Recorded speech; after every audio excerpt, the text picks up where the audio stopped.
Tinatawag itong chronic people pleasing, ang paulit-ulit na pagbibigay ng sarili kahit ubos ka na dahil sa takot na makasakit o makadismaya sa iba.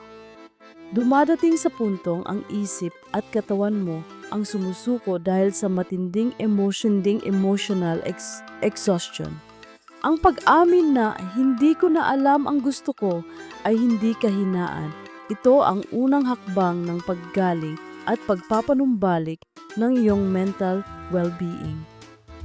Ang pag-set ng boundaries at pag-aalaga sa sarili ay hindi pagiging makasarili, kundi isang mahalagang pangangailangan para sa iyong mental health at kabuuang kaligtasan.